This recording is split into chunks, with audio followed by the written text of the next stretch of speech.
Հրապարակ օրաթերթը գրում է. ԿՊԱ-ական պատգամավոր Հայկ Սարգսյանի հեղինակած եւ կառավարության հավանությանն արժանացած գումարի դիմաց բանակից ազատվելու աղմկահարույց նախագծի շուրջ ԿՊ-ում նոր կրքեր են բորբոքվել։ Անցած շաբաթ ԱԺ-ում տեղի ունեցած փակ քննարկման ժամանակ ԿՊԱ-ականները բացահայտել են, որ զինված ուժերի գլխավոր շտաբը նախագծի վերաբերյալ բացասական կարծիք է հայտնել, գրել են «Դեմ ենք»։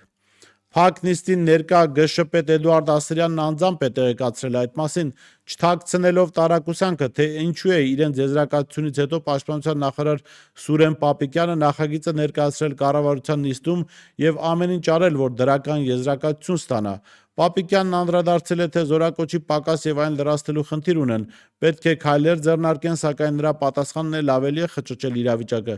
Ինչու եւ ում շահերից ելնելով է ՊՆ ներկայիս ղեկավարը դեմ գնացել շտաբի պրոֆեսիոնալ դիրքորոշմանը։ Երեկ մեր լրագրողն ԱԺ-ում Ասրյանից փորձել է պարզել, թե ինչ դիրքորոշում ունի նախագծի վերաբերյալ։ Հարցրել է. ճիշտ է, որ ԳՇ բացասական եզրակացություն է տվել, սակայն գլխավոր շտաբի պետը համառորեն չի պատասխանել ոչ մի հարցի եւ չի երգել այդ տեղեկությունը, ասելով, որ մոտ ապագայում կներկայացվի իրենց դիրքորոշումը։ Այս թեմային բազմաթիվ տեսանկյուններից մենք անդրադարձել ենք եւ հիմնական գլխավոր խնդիրն այն է, որ քաղաքացիական պայմանագիրը Նիկոլ Փաշինյանի իշխանությունը փորձում է առաջին հերթին իրենց թիմակիցների, իրենց հարազատների, իրենց մոտ գործարարների, զավակների, ընտանիքի անդամների համար ապահովել բանակից ազատման օրինական մեխանիզմ եւ բանակը ըստ էության դարձնել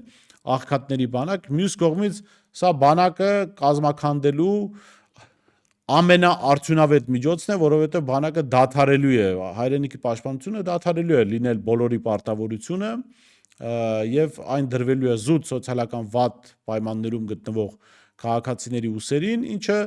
պատերազմական իրավիճակներում վստահեցնում եմ բերելու է շատերի համար անսպասելի, ես կարծում եմ վերլուծական միտք ունեցողների համար շատ սպասելի հետևանքների։